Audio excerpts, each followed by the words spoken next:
Hello tout le monde, on se retrouve ce soir pour quelques petits colis de service presse. J'avais pas pris le temps de vous le faire hier, j'étais rentrée un peu trop tard donc je le fais ce soir. Ce sera un petit peu long, je m'en excuse d'avance. On commence chez Kurokawa avec le premier tome de Nier Automata Opération Pearl Harbor. Alors pour ma part j'ai jamais joué au jeu Nier, c'est pas trop ma cam. Je découvrirai un manga par curiosité mais je sais pas si c'est vraiment un univers qui va pouvoir me plaire, donc ce sera à voir. Ce premier tome était accompagné de l'artbook, c'est ça, oui, le recueil d'illustrations Nier Automata, donc qui est sorti avec. Donc ça pareil, je sais pas trop parce que vu que je connais pas du tout les jeux, je trouve que c'est un peu bête, alors on verra. Je sais pas trop si j'arriverai à l'apprécier à sa juste valeur sans vraiment m'y connaître dans les jeux, sans les avoir faits, ni être vraiment aguerri sur l'univers.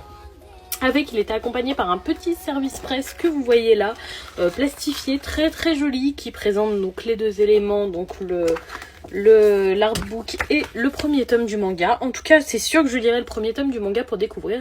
On passe chez Delcourt et dans la gamme Moonlight que j'aime tant avec le premier tome de nos mots comme des bulles que j'avais très hâte de découvrir. Comme tout ce qui est proposé dans cette gamme, c'est souvent des coups de cœur. Ce sera une série en 3 tomes que j'ai hâte de découvrir. On passe ensuite chez Kana et on commence avec le second tome d'Adabana que j'attendais hyper impatiemment. Ce thriller a été pour moi un véritable coup de cœur. Le premier tome m'a transporté.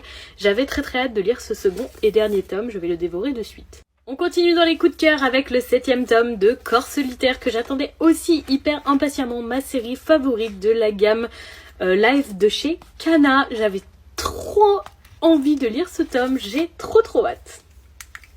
On continue avec le 5e tome de The Kingdom of Rin, une série très violente et que je conseille à un public averti mais qui est vraiment très intéressante.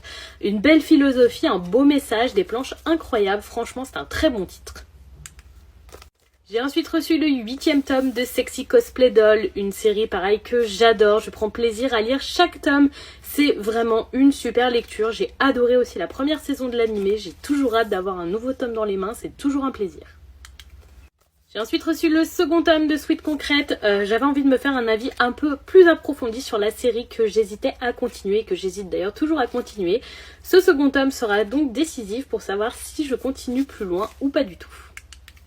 Ensuite reçu le 3e et dernier tome de New Love, New Life, le préquel de First Job, New Life autour du personnage de Momo, que même je préfère peut-être à la série principale. Donc j'avais très hâte de découvrir cette fin et de savoir comment ça va se finir.